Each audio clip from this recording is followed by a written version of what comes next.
We are in a series called Healthy Heart, and it centers around this whole idea, Proverbs 4:23, that you have to guard your heart above all else because it determines the course of your life. You have to guard your heart, right? And so we talk about things that keep us healthy. We talk about things like physically what we need to do, but how do you know when your spiritual heart is not healthy?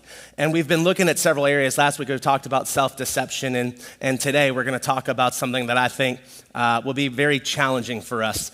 But one of the things that I've been trying to do is, as I've been working out, I try to keep track of like where I'm at health-wise, and on my watch here, it keeps track of my workouts. I track them, I upload it to my phone, and when I'm doing a workout and I'm going all out, and we got a friend in our church, her name's Audie, and she is our personal trainer.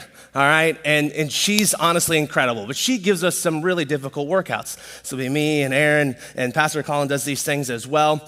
And I feel like at the end of this workout, sometimes it's 30 minutes, 40 minutes or whatever, I feel completely dead. I gave it 100%. I feel like I have gone all out, and I'm like, I can't wait to see my results. And when I upload my watch, and when it syncs to my phone, it tells you like your heart rate and where your heart rate is at, and your heart rate determines like how much did you actually do. So you got like zone 1, that's just like you sitting there right now, all right? You got like zone 2, and that's like, hey, I went for a walk. Like some of you feel like that, you get it, whatever. Then zone 3 is like, hey, you're actually doing something with yourself. Zone 4 is like, hey, you're kind of pushing it. And then zone 5 is like, you went all out, you have nothing else to give. That's where I live. I live in zone 5. I'm like, I went all out. And then I upload my watch to my phone, I look at the results, and like 70% of my time is zone 3. And I'm like, there's no way. I feel like I was dying, right? I feel like I was dead. Like there's something wrong with this watch, right? I'd make it tighter. Like, is it really getting my heartbeat? Because I feel like dead at the end of this workout. And really it's like, wow, I'm just kind of a loser. I'm not as good as I thought I was. So one night we were all running around, and where we work at, like if you run one lap around the entire building, that's like 400 meters, all right, one lap on a track. And so one night we're doing these running drills, and you have to run around, and we were gonna do this 5 times. And so I'm running through, and it's me and Pastor Colin's there, and Aaron and Audie's there training us, and we're running, and I'm running, and I'm like, oh man, this is so difficult right now. And I'm having a whole conversation while I'm running. And she's like, this is not good enough. If you are talking, you are not trying hard enough.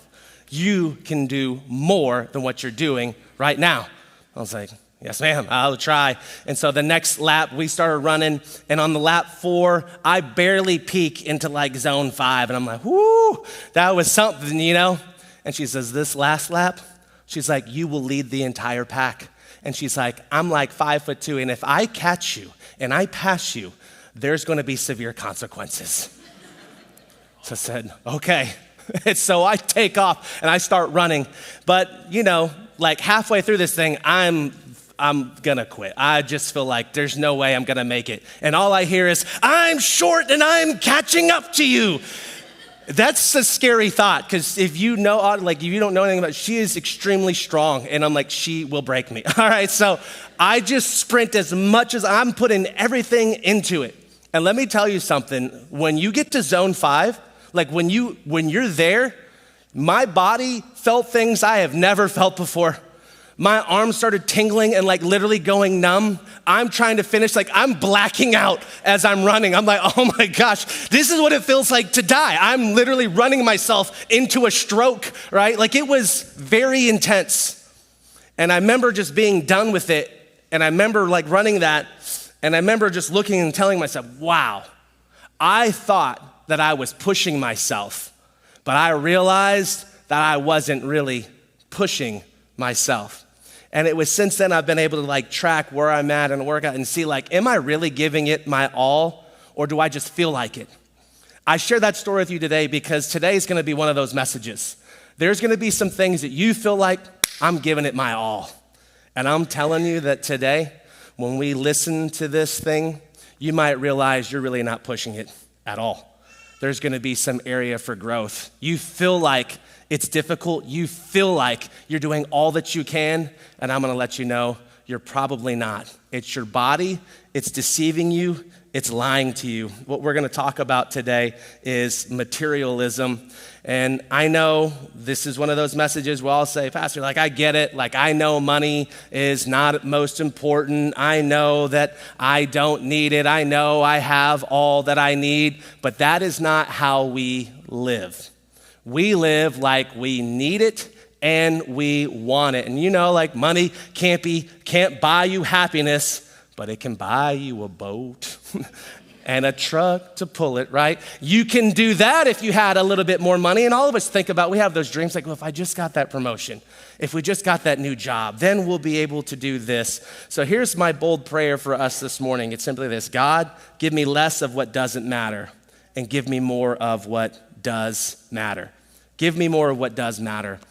And so I'm going to tell you today, I want to challenge you as you look at your heart. Materialism is one of those things that determine how healthy your heart actually is. In Matthew 6, Jesus is given the Sermon on the Mount, and it's his most famous sermon, and he's talking about all sorts of things, but as you dive down, he begins to touch on money and treasures and materialism, because God understood, as you read the scriptures, that there's so many verses about money, because he knew that whatever's in our heart, our life is going to follow. In verse 19, he says, don't store up treasures here on earth, where moths eat them and rust destroys them, where thieves break in and steal. Store your treasures in heaven, where moth and rust cannot destroy, where thieves do not break in and steal. Wherever your treasure is, there the desires of your heart will also be.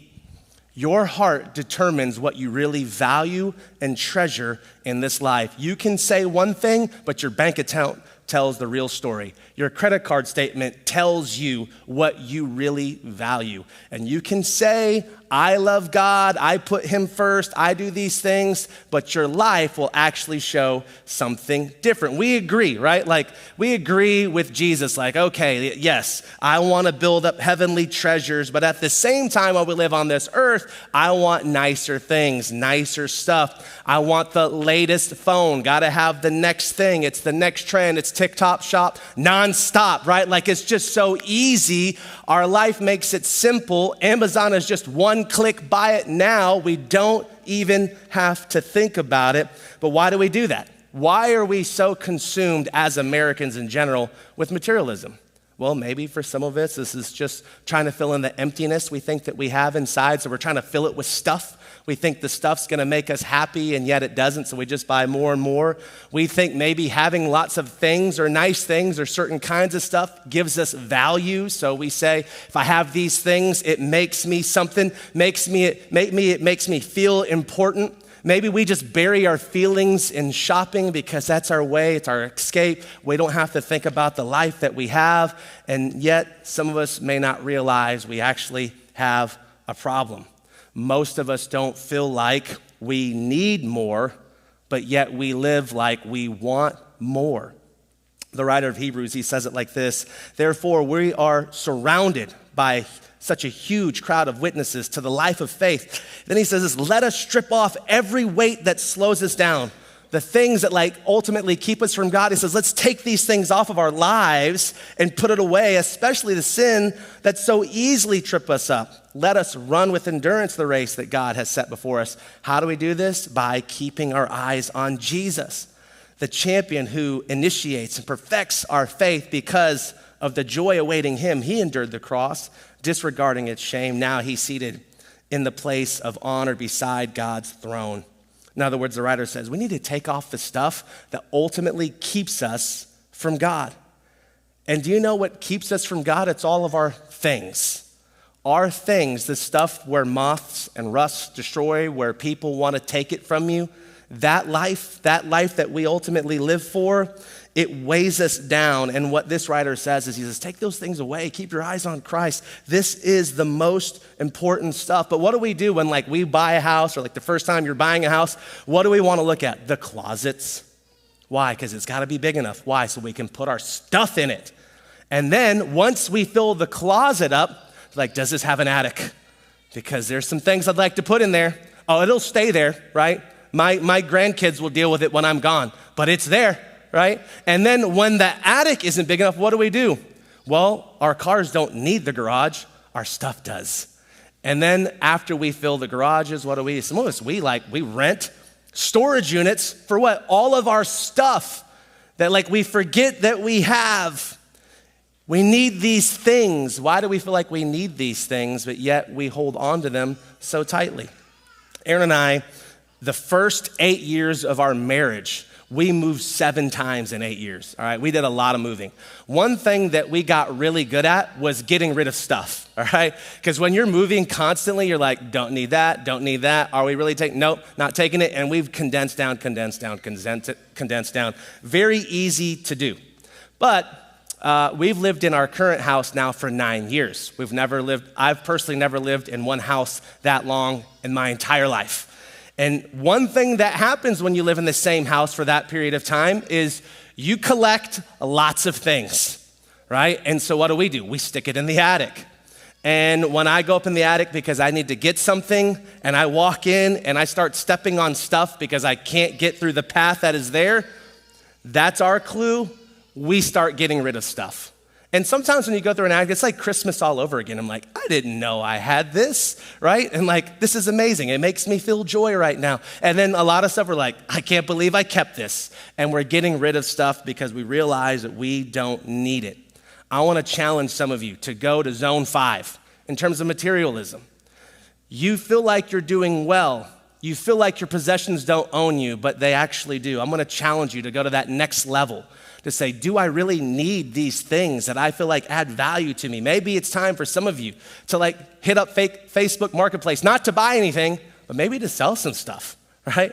And husbands are like, yes, pastor, say that part again where you said sell it, not buy it, right? Maybe it's time to do some of that. Maybe it's time to go somewhere and just give it away.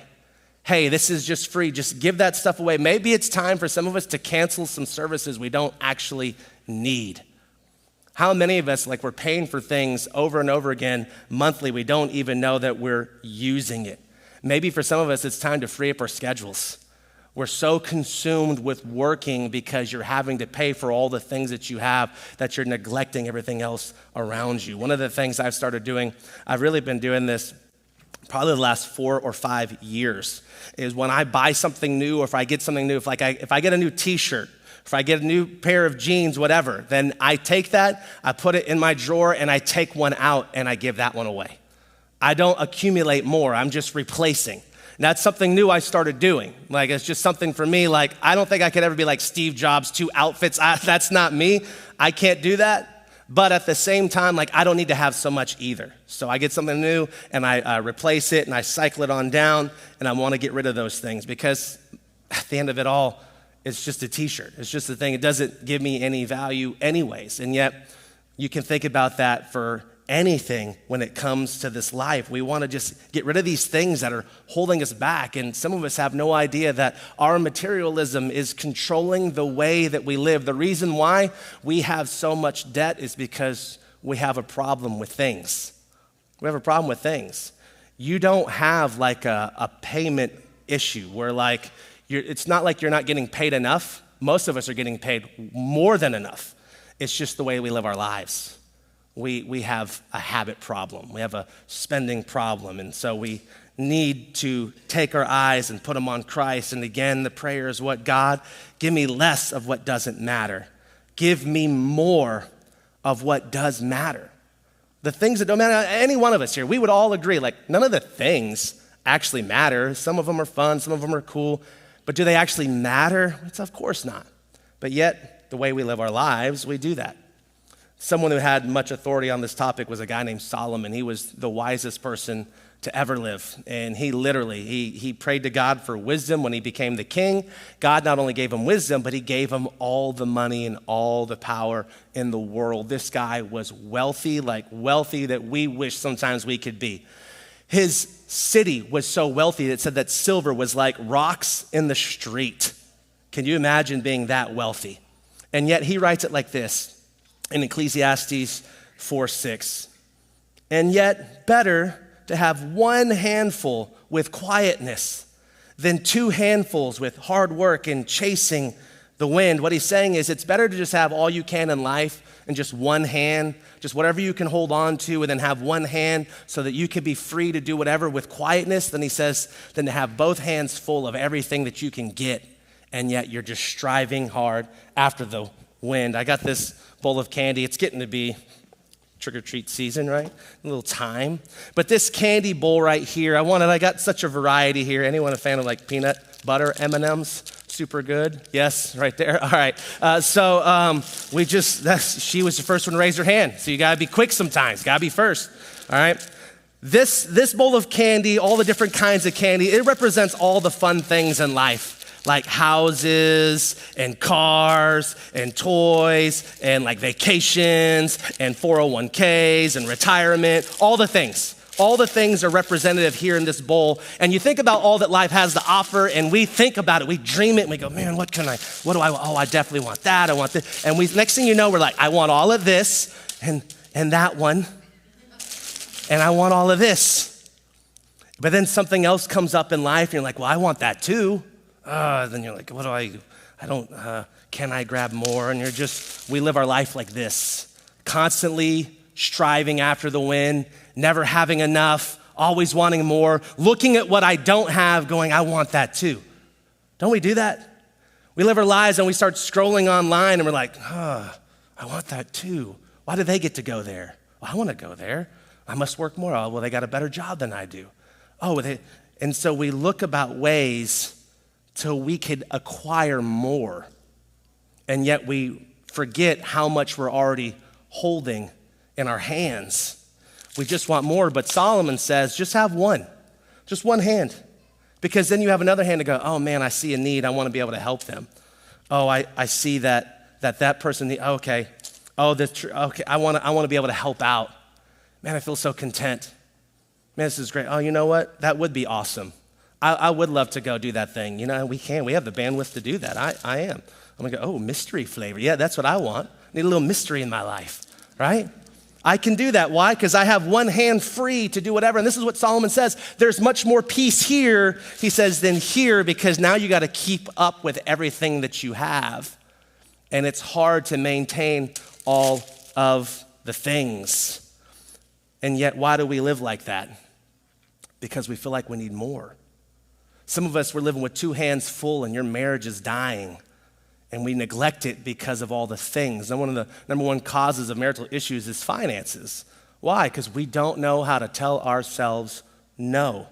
So you seek the promotion sometimes, and what happens? You do it to the detriment of your family. It's okay to just have one hand. Now, let me just say these things so we're all on the same page here. There's nothing wrong with having stuff, okay? Nothing wrong with it. Nothing wrong with having a very nice house. Nothing wrong with having a really nice car. Nothing wrong with having lots of nice things. It is not unspiritual to be wealthy. But what Jesus talks about, he says money is just neutral. Nothing wrong with it at all. It's the love of money. And it's the way we live our lives. That's where the sin creeps in. That's where our life gets overshadowed by the things. And so we try to acquire more and more instead of doing more than more. What really matters? I have been, honestly, in the last probably 6 months, I've just been blown away how many prayer requests we get for people talking about cancer. Family members or personally fighting cancer, going through cancer, treatments, trying to come on the other side of cancer. And we have some people that are like doing well, they're overcoming, they're on the other side and like, hey, they're gonna be healthy and free. Then you have some people who are like, they're fighting it currently. And then you have some people who are like, this cancer is probably gonna take their life, right? You have these things. And if we were to talk to those people, or when you've been faced with death, what do you say? All my stuff matters. I wish I could have had a nicer car, right? Does anyone say that? I wish I could have drove a nicer car before I die. Hey, I wish I would have had a different house. I wish I would have went on that vacation. I wish I would have bought that Netflix subscription without ads, right? I wish, who says those things? Nobody. Because when your life is on the line, what do you value most at that time? The people around you. The things that actually matter. None of the stuff, none of the things bring us the joy that the people around us can actually bring, but yet we so often ignore those things. I want to challenge you to move into zone 5, giving, zone 5, living. What is zone, like if we're just gonna like really quickly in terms of like what is zone 5 giving, what would it be? Like, well, zone 1 giving would be like, man, I'm at church and listen, if you're not a believer here, if this Cornerstone's not your home, I'm not talking to you today, okay? This is not about pastor wants some money from you or whatever, but there is something about believers who are part of a body giving back to, not to the church, but back to God because it belongs to him. So we said like zone 1 giving is like, man, what a great sermon today. The pastor did great. I'm a drop of 5 today. I got that, right? It just kind of whenever. That's zone 1. That's zone 1 giving. And some of you are there, man, that's great. You're starting somewhere. You're just doing something. You see it, you're like, I got it, right? You open it up, 50? Nah, it wasn't that good. He wasn't that good, right? Maybe next week. I got to break it first. Zone 2 is like, you consistently like, man, this is pretty good. I like it here. So every week you're like, or online, you're dropping $20 every week. You're like, man, this is like, I want to give to that. Like it's like a donation type thing. That's like zone 2 giving, right? Zone 3 giving is like when you're like, man, I believe in that, I should start doing this. So you're consistent. You just pick a number. Like every month I'm gonna give $100 and you're just kind of picking a number and you're just giving it. That's like zone 3. You're like, man, I'm like, this is tough. I'm giving like $100 a month to the church. Woo! You're like, this is crazy, but like I feel like I need to do it. That's zone 3. It feels like you're doing something. Zone 4 is when you're really getting after it. All right. Zone 4 is like tithing. I'm talking 10%. That's zone 4. That's like when it's like, oh man, 10% of my income, that's crazy. But I'm telling you, 90% with God's blessings is better than 100% of you doing it on your own. And so why do we give 10%? It's all throughout Bible. This is a whole series for a whole nother day, but you can go all the way back before there was any law to a guy named Abraham. You will see that something called the tithe was established. Abraham gave 10% to God. Moses came and was like, I agree with that. We're going to continue to do that. We're going to give 10% to God because it belongs to him. And then Jesus comes on and goes, yes, you should tithe, but also don't forget about very important matters as well. And so then Jesus confirmed tithing as well. Then people want to go to Paul and say, well, see, Paul just talks about giving with a cheerful. He doesn't say nothing about tithing. Yeah, but every time he talks about giving, it's never about like giving continually. He's talking about giving a special offering. And we talk about grace giving, just giving out of my heart and blah, blah. Yeah, well, let's read in Acts where like the believers, when they accepted Christ, sold everything and brought it to the church. Grace giving would be 100%. And so what I'm telling you is, when you read Malachi 3, God says, test me. You will never find another spot in Scripture where God says, test me. The people that test God, they end up dead. But he says, test me and see if I won't bless you when you honor me. And so what you do is you're like, okay, God, I have all of this right here. And you want 10%? I'm going to do that because I believe in what you're doing. So I'm going to give this back to you because you gave it to me anyways. This is not even mine. The reason why I have this job, God, you gave me the ability to work. You gave me the ability to be smart. I want to give back. That's zone 4. Zone 5 giving is over and above the tithing. We call this extreme generosity. It's, I'm giving what I can. You see, I'm giving as I can. But then it's also going like, I see needs and I want to meet those needs. Hey, I'm going to do that. Hey, I see that this person needs a car. I've got 3 cars. I don't even drive. I'm going to give that person. Hey, I'm going to give this person hey, I'm going to go start serving at the whatever. Extreme generosity. That's zone 5, giving. A lot of us think we're doing a lot, and you're not doing anything at all. You think you're pushing yourself, and you're really not. Now, let me say this. I think some of us got to get healthy financially first. Let's work on some debt. Let's work on making some better habits. Let's get healthier. We can help you with that. But at the same time, some of us think we're pushing and we're not. What's zone 5 living? Zone 5 living is living for the things that matter. Living for the people that actually matter, the people that you're put around you. That's zone 5 living, where it's like you just don't care about anything else. You just care about them. It's not about the hours, and I get it. Sometimes you need to bust extra hours. But if it's continually your habit, do you really love the people around you? Yes, of course you do. But we show that not with just quality time, we show it with quantity time. My kids now are 16, 13, and 9, and it's kind of weird because time flies, right? And they're little, I would wrestle all of my kids, wrestle them. And I grew up, watching wrestling back in the day, and so one of the best things for me when they're little is like I could practice all the wrestling moves on them. Like DDT them, I'm stunning them, like bam, like I just knocking them out like, the pin. So just stuff like that. But they're like all three of our kids, hands down, every single one of them, their favorite thing, they're like, Daddy, do that boom, boom, boom. And you have to be like, you'd have to follow wrestling back in the day to know what I'm talking about. There's a guy named Lex Luger, and he'd do the torture rack. And you basically pick them up, and you got your head, their legs there, and you just bounce them. I just bounce them on my shoulders, and then I flip them down and wrestle them, and they love that. Now, my 16-year-old, I could still do it to him, all right? But there'd be different reasons behind it now. It's their favorite. I remember I'd take my daughter, because I wanted a daughter so bad, and we finally had a girl. And I remember I'd carry her every up night when she started sleeping upstairs in her room, and at the top of our stairs, there'd be a mirror.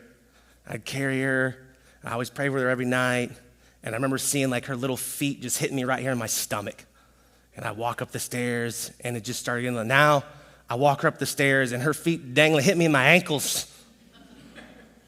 I'm like, golly, like, I wrote this like 10 weeks ago, like this is very new. Just like in the last couple of weeks, she started like just going to bed on her own. I have to carry her up every night.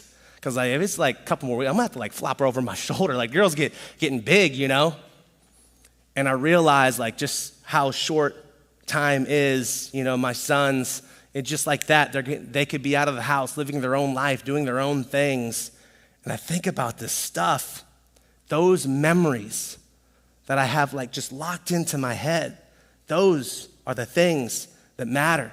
I think about this church, and there's been some incredible things, but it's not about like all the cool things that we're doing. The stories that are powerful to me are the salvations, the people that their lives are changed. Some of you, your life has been changed here. Some of you have been baptized, and like we see those stories, and we don't get to hear every single story, but like you see it on the expressions of people, what that meant to them as they were serious about church for like the first time in their life, and you see that. People taking steps of faith. I can't tell you, I do a thing every so often, and I just challenge people like 90 days of like giving, 90 days of tithing, and I read stories of people when they start tithing for the first time of how God stretches their faith, and I'm reading these things, and I'm just like, this is amazing, this is incredible. The first time like some of you started serving, the first time some of you hopped into a life group, and you start learning, and you're making connections and friendships with people you never thought you would have. People you didn't even know a year ago suddenly become a part of your inner circle. And we say Jesus is enough. I say Jesus is enough, and I forget that sometimes too. I lose track of what truly is most important. What's the most important thing? It's not your bills, it's not your debt, it's not your health, it's the people around you. This thing where it's like this time that we have is so limited. So what are we doing with the time that we have? Paul was writing to the young pastor Timothy, and he was trying to challenge him in this. And he was saying, Timothy, in 1 Timothy 6, he says, true godliness with contentment is itself great wealth. Contentment, that is the greatest wealth. Being okay with where you're at right now. Then he says, after all, we brought nothing with us when we came into the world, and we can't take anything with us when we leave it. So, if we have enough food and clothing, let us be content. Wow. If we have enough food and clothing, let us be content. Start seeing what it's like to just live life with one handful in quietness, and you'll see. You can only find true contentment through Christ. It's the only place you're gonna find it. You won't find true contentment anywhere else in this world. Jesus truly is all that we need. But yet some of us feel like Jesus isn't enough. Why is that? Because Jesus isn't the center of our lives. Our things take center place. and we put them right here and we go, this is the things that I value most. I don't say it, I believe Jesus is the thing I value most, but the way we live our lives, our stuff is what we value most. But when you say, no, Jesus is the center, it changes everything. It changes the way you look at your finances. It's like, you know what? I'm not giving to God if I have leftover. I give to God first. It changes the way that you look at your life. Like, no, I'm not giving God time if I can show. No, he has my time first. I'm going to give there. No, my family is more important, so I'm going to choose that. Live for the zone 5 moments in life. Push yourself. Hey, yeah, that thing would be cool. But no, it'd be even better is if your family's with you. Do you know why so many marriages fall apart when people are empty nesting? It's because they've lost track of what was most important. And so when it's just 2 people left, when it started out with just the 2 of you, you realize we've grown apart because we were so focused on our kids, so focused on our stuff that we lost sight of each other. Live for the zone 5 moments. I'm 41 and probably I've already lived half of my life, probably. And every single day that I live is one day closer to me not being on this life anymore. And I want to live for what really matters. I think what's important, and I push myself past that and go, no, that's not important. This is even more important. Time with my kids, I'm getting it less and less every single day. Investing in my relationship with my wife, those things are the most important thing after God. And then it's everything else. I want to make a difference for the Lord. And so I found the secret to godliness is contentment, because there's great wealth there. And I find that that's worth living for. And as I've lived with just one handful in my life, I have found that God has blessed me over and over and over again. You know why? Because I have an open hand. And God has done things in my life I never would have anticipated or expected because I've done the right things. I don't get a lot right, but these are some areas in my life that I have. And so this morning, my challenge for you is this. You think you're pushing hard when it comes to materialism. You think you're pushing hard when it comes to your time. Where are you really at? What is that thing that you need to give up? Do you have Jesus? And is he truly enough? Let's pray.